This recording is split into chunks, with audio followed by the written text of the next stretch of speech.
Hello students, स्वागत है आप सभी का अपने यूट्यूब चैनल जैकपुर पे। तो आज के इस वीडियोस में हम डिस्कस करने वाले हैं आपके मैट्रिक का यानी क्लास 10th का सोशल साइंस में सामाजिक विज्ञान का मॉडल सेट 2, जिसमें हम लोग आपका जो है पहला सेट में हम लोगों ने देखा था कि किस तरह से सभी इंपॉर्टेंट सवाल को, ऑब्जेक्टिव को, और ये इसलिए इम्पोर्टेंट है क्योंकि इससे आपके बोर्ड परीक्षा में काफ़ी सारे प्रश्न आपको देखने को मिल रहा है। ठीक है, तो मॉडल सेट बहुत ज़रूरी है। मॉडल सेट को चलिए आज के इस वीडियोस में हम लोग जो तैयारी करेंगे मॉडल सेट का, उसे याद करने का प्रयास करेंगे आज ही के वीडियो में। यानी कि आपको 1 से 2 बार वीडियो देखना पड़े तो पड़े, उसके बाद आपको रटना नहीं पड़े। पूरा कोशिश रहेगा कि आपको रटना नहीं पड़ेगा। तो चलिए स्टार्ट करते हैं ज़्यादा बातें ना करते हुए। यदि आप हमारे चैनल पे पहली बार आएँ तो चैनल को सब्सक्राइब कर लीजिएगा, घंटी के बेल आइकन को दबा दीजिएगा अगली वीडियो के नोटिफिकेशन को पाने के लिए। साथ ही साथ यदि आपको वीडियो अच्छा लगे तो लाइक कर दीजिएगा, शेयर कर दीजिएगा, और साथ ही साथ हमारा टेलीग्राम चैनल को जरूर ज्वाइन कीजिएगा। लिंक वीडियो के डिस्क्रिप्शन में दे दिया गया है। चलिए स्टार्ट करते हैं। हमारा पहला सवाल है कि 1789 में ईस्वी में फ्रांस की क्रांति के समय किसका शासन था? तो 1789 में फ्रांस की क्रांति के समय किसका शासन था? तो इसका जवाब है लुई 16वां का। किसका शासन था? लुई 16वां का। इसको याद रखने का तो किसी ट्रिक की आवश्यकता नहीं है क्योंकि इसमें खुद ही एक कोड है 16वां। क्या कोड है? 16वां। तो किसका शासन था? 16वां का। तो 16वां आप याद रखेंगे। चलिए नेक्स्ट है हमारा, द स्पिरिट ऑफ लॉ नामक पुस्तक का लेखक कौन है? द स्पिरिट ऑफ लॉ नामक पुस्तक का लेखक कौन है? तो इसका लेखक है मॉन्टेस्क्यू। कौन है? मॉन्टेस्क्यू। तो इसमें क्या ट्रिक लगाएंगे कि आपको एग्ज़ाम तक याद रहे, बस एग्ज़ाम तक याद रहे वही काफ़ी है। ठीक है, तो द स्पिरिट ऑफ लॉ ये एक ऐसा लॉ है कि आपको, मतलब ये एक लॉ है टैक्स। टैक्स क्या है? टैक्स का लॉ है। इसको ऐसे याद रखिएगा, टैक्स का लॉ है। ये ऐसा टैक्स का लॉ है कि आपका मौन ना नहीं भी है, यू मतलब आप यानी तुम, तो आपका मन नहीं भी है फिर भी आपको क्या करना होगा? टैक्स देना होगा। किस लिए? किस लॉ के तहत? द स्पिरिट ऑफ लॉ के तहत। ठीक है, तो आपका मन नहीं भी है तो भी आपको क्या देना होगा? टैक्स देना होगा। और इससे आप यहाँ पे याद रखेंगे मॉन्टेस्क्यू, यानी आपको ऑप्शन देख करके याद आ जाएगा, ज़्यादा कुछ दिमाग लगाने की आवश्यकता नहीं है। यह किसका कथन है? जब फ्रांस छींकता है तो बाकी यूरोप को सर्दी जुकाम हो जाता है। ये किसका कथन है? जब फ्रांस छींकता है तो बाकी यूरोप को सर्दी जुकाम हो जाता है। तो इसका सही जवाब है आपका ऑप्शन नंबर को, मैटरनिक। ठीक है, तो अब इसको कैसे याद रखेंगे? तो देखिए, इसको याद रखने का, मेरी बातों को सिर्फ आप ध्यान दीजिएगा अच्छे से, और उसके बाद आप वीडियो ख़त्म होने के बाद आप पीडीएफ को एक बार जब देखिएगा ना तो आपको आंसर बिना रटे आपके सामने आंसर आपका रहेगा। आप एक बार आजमा कर देखिएगा। ठीक है, तो चलिए देखते हैं। यह कथन किसका है? जब फ्रांस छींकता है तो बाकी यूरोप को सर्दी जुकाम हो जाता है। तो यह किसका है? मैटरनिक का है। किसका है? मैटरनिक का है। अब इसको याद कैसे रखेंगे? जब फ्रांस छींकता है तो ये मैटर नहीं करता, ये मैटर नहीं करता कि फ्रांस छींकता है, ये मैटर नहीं करता है कि फ्रांस छींकता है। मैटर ये करता है कि बाकी यूरोप को सर्दी जुकाम हो जाता है। बात समझ में, ट्रिक समझ में आ गया? मैटर ये नहीं करता है कि फ्रांस छींकता है, मैटर ये नहीं करता है कि फ्रांस छींकता है, मैटर ये करता है कि पूरे यूरोप को सर्दी जुकाम हो जाता है। याद रहेगा?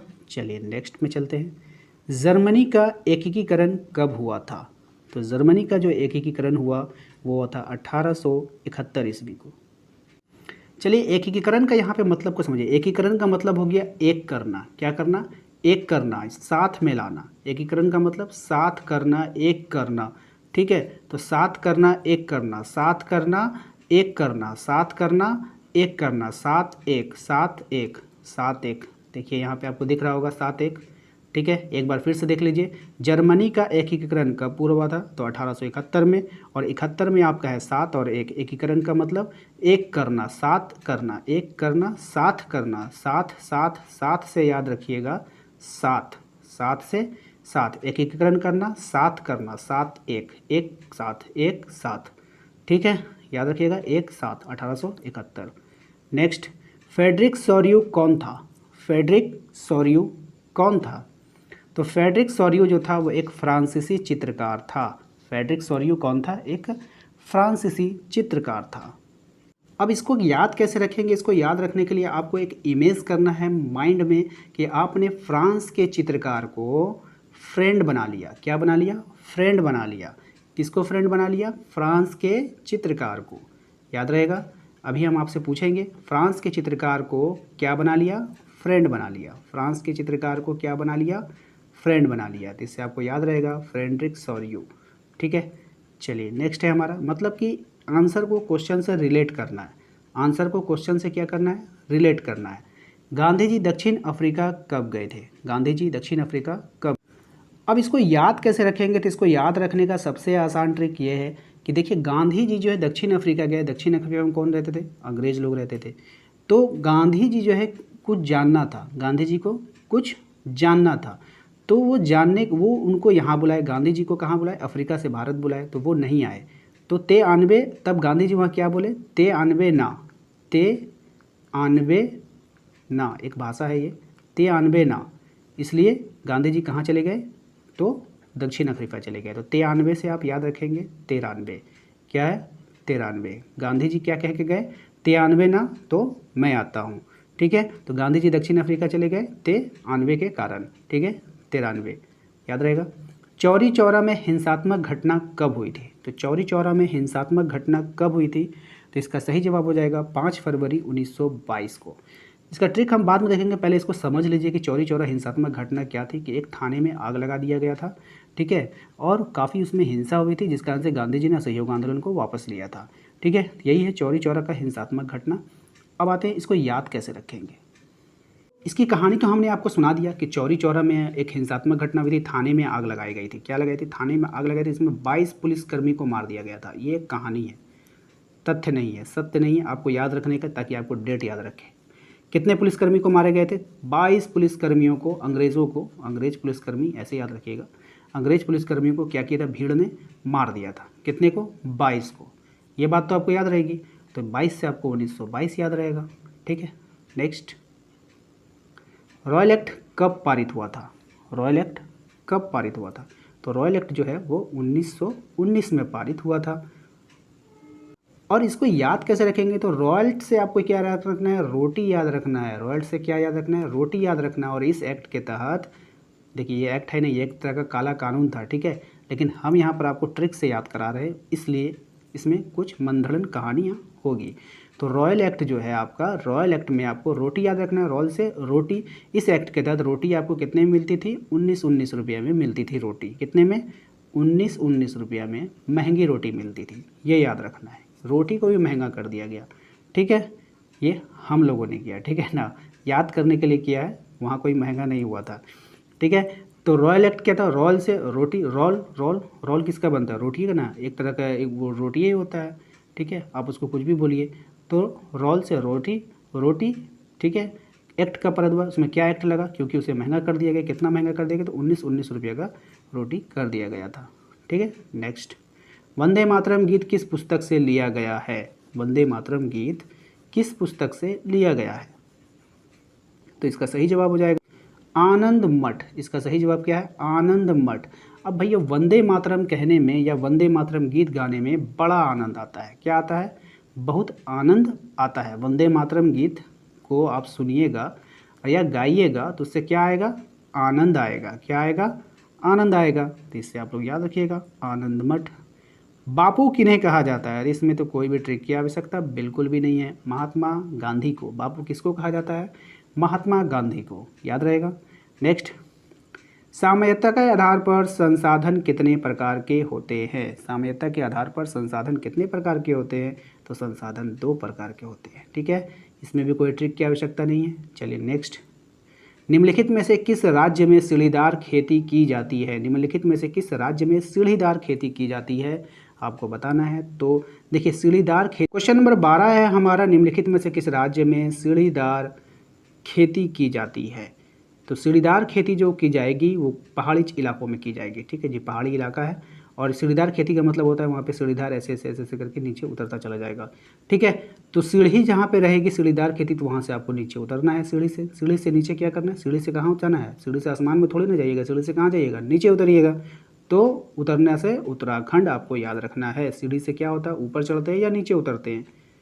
सीढ़ी से क्या होता है? या तो ऊपर चढ़ेंगे और फिर क्या करेंगे? नीचे उतरेंगे। ठीक है, तो उत्तराखंड याद रहेगा।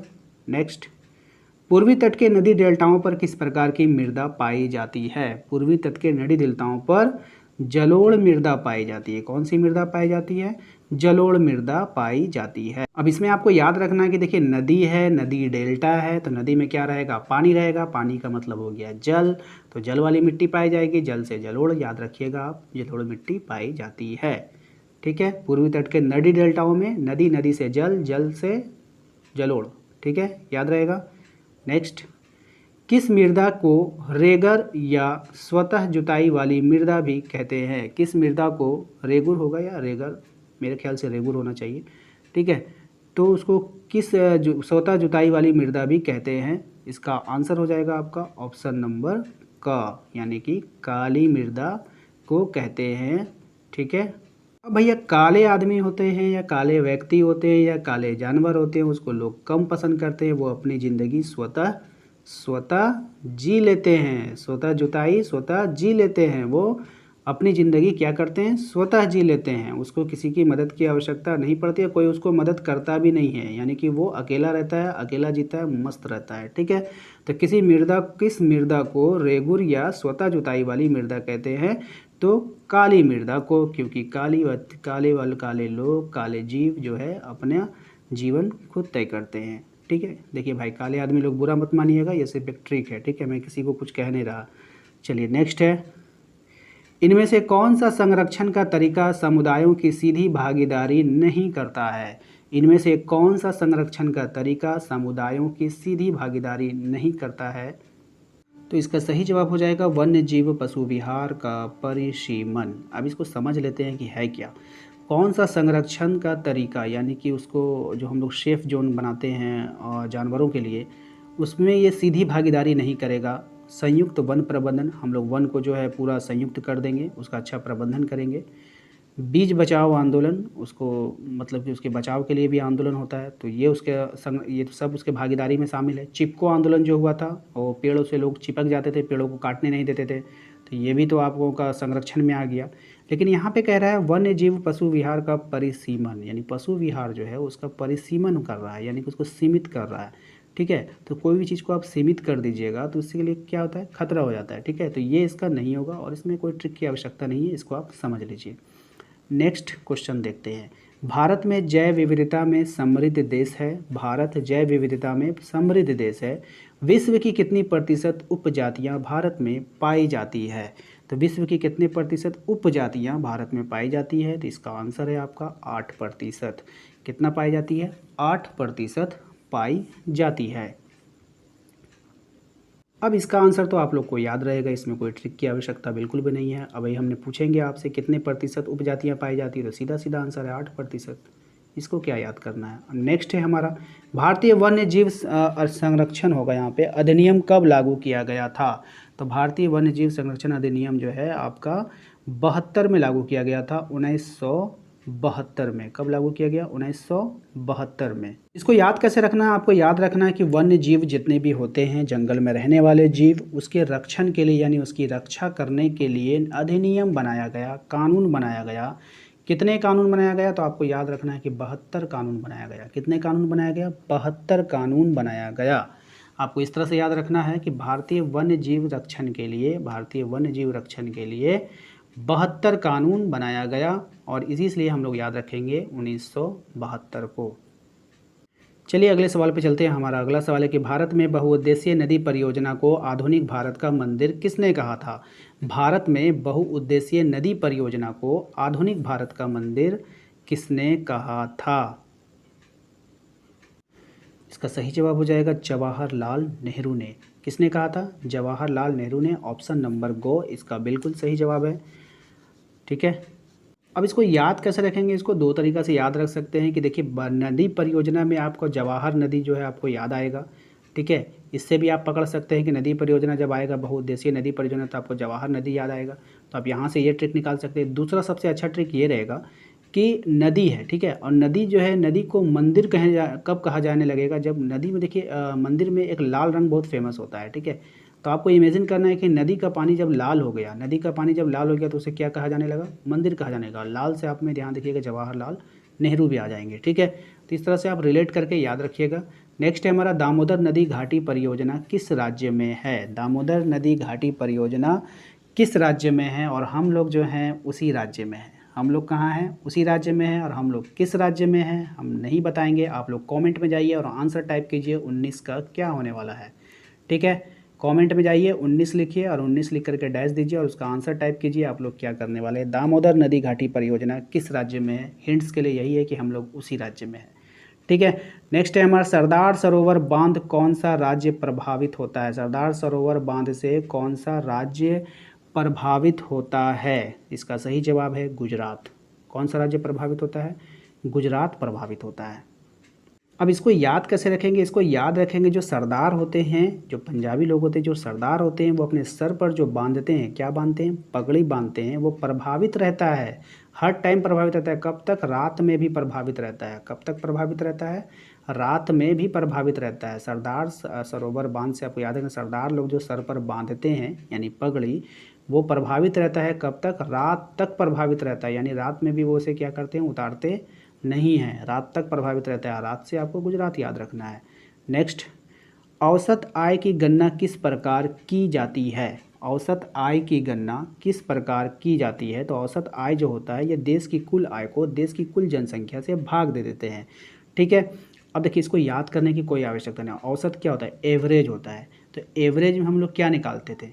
याद है मैथ में? एवरेज में, एवरेज का मतलब होता है, औसत का मतलब होता है कि कुल जो जितना भी आपका इनकम है उसको ले लीजिए और जितने भी लोगों की संख्या जिसमें आपको बांटना है उसको नीचे रख दीजिए।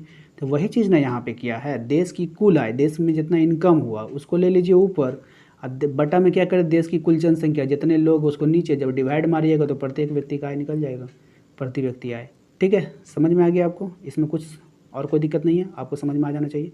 अगला है हमारा, विभिन्न देशों के वर्गीकरण करने के लिए विश्व बैंक किस मापदंड का प्रयोग करता है? विभिन्न देशों के वर्गीकरण करने के लिए विश्व बैंक किस मापदंड का प्रयोग करता है? तो विश्व बैंक भी जो है वो देशों का वर्गीकरण जो है प्रति व्यक्ति आय के आधार पर करता है। प्रति व्यक्ति आय के आधार पर करता है कि हर व्यक्ति की आय वहाँ पर कितनी है। नवीकरणीय संसाधन का क्या उदाहरण है? नवीकरणीय संसाधन का क्या उदाहरण है आपको बताना है। तो इसका सही जवाब हो जाएगा भूमिगत जल। ठीक है, भूमिगत जल। यानी देखिए, नवीकरणीय संसाधन वैसे संसाधन होते हैं जिनका उपयोग हम बार बार कर देते हैं, जो रिसाइकिल होते रहता है। ठीक है, पेट्रोल तो ख़त्म हो जाएगा, कोयला भी एक बार में ख़त्म हो जाएगा तो दोबारा नहीं आएगा धरती पे। पानी क्या होता है? यूज़ होते रहता है, फिर वेस्ट पानी जाती है नदी में, फिर भाप बन के ऊपर जाता है, फिर वापस आता है, फिर हम लोग उसको यूज़ करते हैं, फिर वो इस तरह से रिसाइकिल होते रहता है। ठीक है ना। नेक्स्ट, लोगों के विकास के लक्ष्य डैश होते हैं। लोगों के विकास के लक्ष्य क्या होते हैं? डैश होते हैं, भिन्न या परस्पर विरोधी। ठीक है, तो लोगों के जो विकास होता है, लोगों जो अपने विकास का जो लक्ष्य तय करते हैं, वो क्या सभी लोगों का समान होता है? नहीं होता है, अपरिवर्तित रहता है, ये भी गलत है। तो भिन्न हो सकता है, लोगों के विकास का लक्ष्य क्या हो सकता है? भिन्न हो सकता है, या परस्पर विरोधी हो जाता है, या तो एक दूसरे के विरोधी में हो सकता है। ठीक है, चलिए नेक्स्ट है हमारा अगला सवाल। देखिए अगला सवाल थोड़ा लंबा है, पढ़ते हैं इसको। क्या है? रामू एक किसान है। देखिए कोई भी सवाल को छोड़ना ठीक नहीं लगता है ना, लंबा है तो क्या, पढ़ना तो पड़ेगा। कहीं यही एग्जाम में आ गया तो एक नंबर आपका हाथ से चला जाएगा।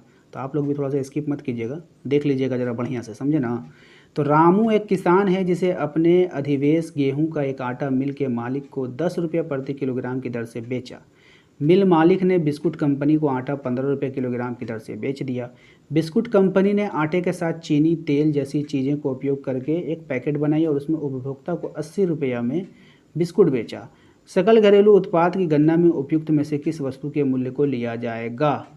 अब बताइए, अंतिम सकल घरेलू उत्पाद जो होता है ना, जो आपका अंतिम प्रोडक्ट होता है, जो बिका है, उसी को लिया जाएगा। ठीक है, तो अंतिम प्रोडक्ट कौन सा था? बिस्कुट था, तो यही इसका आंसर होगा। नेक्स्ट, विनिर्माण की क्रिया में किस क्षेत्र का भाग है? विनिर्माण की क्रिया में किस क्षेत्र का भाग है? तो इससे हो जाएगा आपका द्वितीयक क्षेत्रक का। हमने आपको बताया कि द्वितीय क्षेत्रक जो है पहली वीडियो में बताया था, जिसमें निर्माण होता है। प्राथमिक क्षेत्र में हो जाएगा जो प्रकृति की देन होता है, द्वितीय क्षेत्र में जो सेवा होती है। तो तीनों आपको बता दिया गया है। ठीक है, अगला सवाल देखते हैं। अगला सवाल है हमारा कि पढ़ते हैं इसको अच्छे से पहले। अगले सवाल में कह रहा है, अनीता एक साड़ी की दुकान में काम करती है, जहां सवैतनिक अवकाश का कोई प्रावधान नहीं है, लेकिन अवकाश नहीं ले सकते हैं स्वेच्छा से। जबकि सीता एक सरकारी अस्पताल में नर्स है, उसे वर्ष में कुछ दिन का अवकाश मिलता है। इन दोनों में से किसका कार्य क्षेत्र संगठित है और किसका असंगठित है? ठीक है, अब देखिए संगठित असंगठित का मतलब हमने आपको समझा दिया था पहले वाले वीडियोज़ में। ठीक है, तो अनीता जो थी, अनीता देखिए, अनीता एक साड़ी की दुकान में काम करती है जहाँ वह अवकाश का कोई प्रावधान नहीं है। तो अनीता असंगठित क्षेत्र में काम कर रही है। ठीक है, उसका जो है संगठित क्षेत्र नहीं है, सरकारी नहीं है। तो ये जो है आपका, और ये सीता जो है ये संगठित क्षेत्र में काम करती है, इसका फिक्स काम है, इसको कुछ छुट्टी भी मिलेगा साल में, इसी में वो अपना छुट्टी मनाएगी। ठीक है, नेक्स्ट, अंतिम वस्तुओं के मूल्य के मध्यवर्ती वस्तुओं का मूल्य डैश होता है। अंतिम वस्तुओं के मूल्य में मध्यवर्ती मूल्य में अंतिम वस्तुओं के मूल्य में मध्यवर्ती वस्तुओं का मूल्य डैश होता है। तो इसका क्या आंसर हो जाएगा? पहले से ही शामिल होता है। अब इसको थोड़ा समझना होगा, इसको समझिए पहले इस लाइन को, ठीक है, वरना आपको थोड़ा सा दिक्कत होगा। कह रहा अंतिम वस्तु, देखिए वहाँ से पहले क्या हुआ था, आटा पिसाया था, आटा पिसाने के बाद वो गया, यानी पहले गेहूँ लिया, क्या लिया था पहले? गेहूँ लिया, गेहूँ लेने के बाद मिल गया, मिल से क्या बना? आटा बना, आटा से गया बिस्किट कंपनी, वहाँ पे बिस्किट बना, वहाँ से फिर क्या हुआ? पैकेट में पैक होकर के चला गया। अब यही बात यहाँ पे करके अंतिम वस्तु के जो मूल्य था, अंतिम वस्तु में जो ये 80 रुपये पैकेट बिकने लगा, अंतिम वस्तुओं का जो मूल्य था वो मध्यवर्ती वस्तुओं के मूल्य में क्या होता है? शामिल होता है। तो मध्य में जितने भी मूल्य था इसका, वो सब क्या रहेगा? शामिल रहेगा। तो वही बात यहाँ पे कर रहा है, पहले से ही शामिल रहते हैं। ठीक है, नेक्स्ट, राष्ट्रीय ग्रामीण रोजगार गारंटी अधिनियम कब अस्तित्व में आया, जिसमें 100 दिन की गारंटी दी जाती है? यानी 2 सवाल आ गया है रोजगार गारंटी से, याद रखिएगा। या तो पहले पूछ सकता है आपसे कितने दिनों की रोजगार की गारंटी है? 100 दिन की गारंटी है। अब ये नियम जो है कब आया था वो आपसे पूछ रहा है। ठीक है, राष्ट्रीय ग्रामीण रोजगार गारंटी अधिनियम कब अस्तित्व में आया? तो ये आया था आपका 2005 में। कब आया था? 2005 में। अगला सवाल है, भंडारण को किस क्षेत्र में शामिल किया जाता है? भंडारण को किस, अच्छा इसका ट्रिक बता दें आपको, भूल जाइएगा नहीं ना। चलिए देखते हैं ट्रिक। चलिए इसका सबसे आसान ट्रिक आपको बता देते हैं, बिल्कुल आसान है, कोई भी इमेजिनेशन नहीं करना है, किसी भी मतलब कि इमेज को माइंड में नहीं लाना है, बस क्वेश्चन देखना है, आंसर करना है, बस आपको पता रहना चाहिए इसका आंसर कहाँ पे है। अब देखिए इसका आंसर जो है इसके नाम में ही लिखा हुआ है। ठीक है, अब देखिएगा, राष्ट्रीय ग्रामीण रोजगार गारंटी अधिनियम, ये 5 वर्ड है। ठीक है, और आपको देखिए आपको 5 ही हो जाएगा, साल कितना हो गया? 5, 2005, बस हो गया। नेक्स्ट है हमारा, भंडारण को किस क्षेत्रक में शामिल किया जाता है? भंडारण को किस क्षेत्रक में शामिल किया जाता है? तो तृतीयक क्षेत्रक में शामिल करते हैं। ठीक है, हम किसी चीज़ को भंडार की, अब उसको क्या करेंगे? वितरण करेंगे, तो हम क्या कर रहे हैं? सेवा दे रहे हैं, तो ये तृतीयक क्षेत्रक में आ जाएगा। नेक्स्ट, संघीय शासन व्यवस्था के संबंध में निम्न में से कौन असत्य है? संघीय शासन व्यवस्था के संबंध में निम्न में से कौन असत्य है? अदालतों को संविधान और विभिन्न स्तर की सरकारों के अधिकारों की व्याख्या का अधिकार ना होना। ठीक है, यानी कि अदालत जो होती है उसको संविधान और विभिन्न स्तर की सरकार के अधिकारों की व्याख्या का अधिकार ना होना, ये सब नेगेटिव बात है। ठीक है, इसलिए ये नहीं होगा। ठीक है, नेक्स्ट, बेल्जियम में फ्रेंच भाषा बोलने वालों का प्रतिशत कितना है? तो बेल्जियम में फ्रेंच भाषा जो बोले जाते हैं उसके बोलने वालों का जो प्रतिशत है वो है 40% है। कितने हैं? 40% है। ठीक है, अब इसका भी ट्रिक आपके नाम में है, फ्रेंच। फ्रेंच क्या है? फ्रेंच, च से क्या हो जाएगा? 40, च से 40। ठीक है, भाषा में भी आप देखेंगे जो दंत है वो भी 4 की तरह है, वो भी क्या है? 4 की तरह। तो दोनों में से कहीं से भी आप इसको रिलेट कर सकते हैं, इसका आंसर आपके क्वेश्चन में ही है। ठीक है, नेक्स्ट है हमारा, मतलब आप जिस समय याद कीजिएगा, माइंड में सेट कीजिएगा ना, तो कौन सा क्वेश्चन आंसर दोनों को रिलेट कीजिएगा। अगर आप रिलेट नहीं कीजिएगा तो आपको जो है आपको समझ में नहीं आएगा। ठीक है, क्वेश्चन आंसर को रिलेट कीजिएगा। श्रीलंका में तमिल को कब राजभाषा घोषित कर दिया गया? श्रीलंका में तमिल को कब राजभाषा घोषित कर दिया गया? तो 1960 में। अब श्रीलंका से जब बात आती है श्रीलंका की ना, तो मुझे तो एक ही चीज़ याद आता है, अपना हनुमान सीरियल जब हम लोग देखते थे तो श्रीलंका का जब बात आता है तो मुझे रावण की ख्याल आता है। रावण का लंका जब उसने जलाया था, ठीक है, कैसे जलाया था? उसकी पूंछ में आग लगा दी गई थी, उसी पूंछ से उसने क्या किया था? पूरे लंका को क्या कर दिया था? जला दिया था। ठीक है, तो यहाँ पर हम लोग देखेंगे कि यहाँ पर जो ट्रिक लगा रहे हैं हम लोग क्वेश्चन पे, तो हनुमान का ही ट्रिक लगेगा। और यहाँ पर आप देख रहे हैं हनुमान जी का क्या ट्रिक लगने वाला है कि ये जो 6 है ये देखिए हनुमान जी की पूँछ की तरह है, ठीक है। 6 क्या है, पूँछ की तरह है, ठीक है। और जब पूँछ में उसकी आग लगाई गई तो वो क्या कहते सब जगह गोल गोल घूम करके क्या कर दिया, पूरे श्रीलंका में आग लगा दिया। आग लगा दिया ना, यानी रावण की लंका को आग लगा दिया। तो 6 और फिर 0 घूम घूम कर, ठीक है। तो 1960। नेक्स्ट, संविधान में कुल कितनी भाषाओं को अनुसूचित भाषाओं का दर्जा दिया गया है? संविधान में कितनी भाषाओं को अनुसूचित भाषाओं का दर्जा दिया गया है? तो 22 भाषाओं को दर्जा दिया गया है। देखिए यहाँ पे हम लोग ट्रिक लगाएंगे कि जो भाषा होती है, भाषा जो होती है वो दो लोगों के बीच की क्या करती है, मोहब्बत बढ़ाती है ना, विश्वास बढ़ाती है, ठीक है। इसलिए हमें एक दूसरे की भाषा को, एक तो दो लोगों के बीच की मोहब्बत बढ़ाती है और उसके बाद हम लोगों को क्या करना होगा, एक दूसरे की भाषाओं को क्या करना चाहिए, इज्जत देनी चाहिए, ठीक है। तो यहाँ पे दो दो का रिलेशन बन गया है, ठीक है। तो भाषा जो होती है वो क्या करती है, एक दूसरे के बीच की मोहब्बत बढ़ाती है और हमें क्या करना चाहिए, एक दूसरे की भाषा को इज्जत देनी चाहिए। किसी को जो है बुरा भला नहीं करना चाहिए। कोई बंगला बोले, कोई हिंदी बोले, कोई भोजपुरी बोले, कोई उर्दू बोले, कोई इंग्लिश बोले, जिसको जो बोलना है बोले, हमें सबका सम्मान और आदर करना चाहिए। यानी कि एक दूसरे की जो है सम्मान करना चाहिए। तो यहाँ पे 2 से रिलेटेड आपको करना है, 2 से, यानी 22 भाषाओं का उल्लेख किया गया है। निम्न में से कौन सुमेलित नहीं है, यानी कि कौन सा गलत है, आपको इसमें बताना है, ठीक है। तो इसका सबसे सही और सटीक जवाब है, अब देखिए यहाँ पर जो हम लोग रिलेशन देखेंगे, नीचे से देखिए ग्राम पंचायत, सरपंच, मुखिया, ये बिल्कुल सही है। नगर निगम में मेयर रहता है, ठीक है। राज्य में उपराष्ट्रपति रहता है, बिल्कुल सही है। अब बच गए कौन, क, तो हर हालत में को ही इसका आंसर होगा, ठीक है। कभी कभी क्या होता है कि ऑप्शन को उल्टा चलना पड़ता है, ठीक है ना, तो आप लोग भी उल्टा चलिएगा। 7 पार्टी अलायंस, सप्तदलीय गठबंधन का गठन किस देश में किया गया था? 7 पार्टी अलायंस, 7 पार्टी अलायंस, ठीक है। तो इसका सही जवाब है आपका नेपाल में किया गया था। कहाँ किया गया था? नेपाल में किया गया था। अब इसको याद कैसे रखेंगे, देखिए अलायंस का मतलब होता है मिलना। अलायंस का मतलब क्या होता है? मिलना, ठीक है। कोई मिल जाता है ना, कोई गठजोड़ कर लेता है, कोई मिल जाता है तो वो अलायंस पार्टी कहलाता है, अलायंस कर लेता है, ठीक है। तो यहाँ पर आप लोगों को ये ट्रिक लगाना है कि आप किसी को क्या बोल रहे हैं, धमकी दे रहे हैं, किसी को बोल रहे हैं कि अच्छा तुम अलायंस करके आए हो। अगर अकेले आते तो क्या करते हैं, नाप लेते तुमको। अकेले आते तो क्या कर लेते, नाप लेते। अलायंस करके आए हो ना, अगर तुम अकेले आओ तो तुमको हम नाप लेंगे, ठीक है ना। ये वक्तत्व आपको, ये बात आपको वहाँ पे बोलनी है कि तुम जो है क्या करके आए हो, अलायंस करके आए हो। अगर तुम अकेले आओगे तो तुम्हें क्या कर लेंगे, नाप लेंगे, ठीक है। तुम अकेले आओ, तुमको नाप लेंगे। नाप से क्या याद रखिएगा, नेपाल, ठीक है। बातें तो याद आएगी। देखिए कोई भी बातें होती है, कोई भी कहानी होती है ना, तो वो इंसान भूलता नहीं। कम से कम 10 दिन तक तो आप नहीं भूलिएगा, तो उतना में तो आपका एग्ज़ाम हो ही जाएगा। बोल्विया किस महादेश के अवस्थित है? बोल्विया किस महादेश में अवस्थित है? तो इसका सही जवाब हो जाएगा आपका लातिनी अमेरिका में। अब इसको याद कैसे रखेंगे, देखिए बोल्विया, बोल्विया से आपको एक भाषा याद आता है अपना बिहार में किसी क्षेत्र में कहता है बोलबी।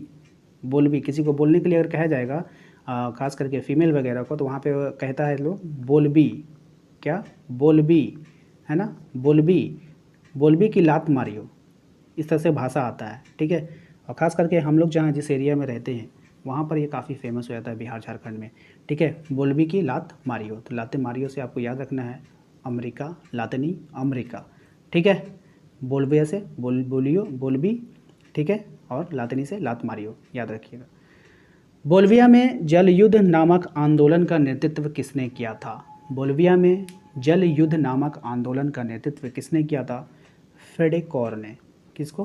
फेडेक कौर ने। इसको भी आप पहले वाले क्वेश्चन से ही रिलेट कीजिएगा, जिसमें आपको 2 ट्रिक आ गया बोल्विया से। बोल्विया से 2 ट्रिक हो गया कि बोलबी की लात मारियो, और दूसरा बोलबी की फेंक के मारियो, फेंक के मारियो, ठीक है, फेंक के मारे, मारियो मारे, इस तरह से फेक, फेक से आपको फेडरेक याद आएगा, ठीक है। बोल्विया से बोलबी, बोल्विया से बोलबी, ये याद रखिएगा, ठीक है। एक तरह से रिलेट है, आपको एक बार मन में इमेजिन करके किसी को कहना है, कोई भी इंसान का आप कर लीजिएगा इमेजिन, ठीक है। तो इस तरह से इमेजिन करके आप याद करेंगे तो कभी भूलेंगे नहीं, ठीक है ना। नेक्स्ट है हमारा, इनमें से कौन सा कथन असत्य है, आपको पहचानना है, ठीक है।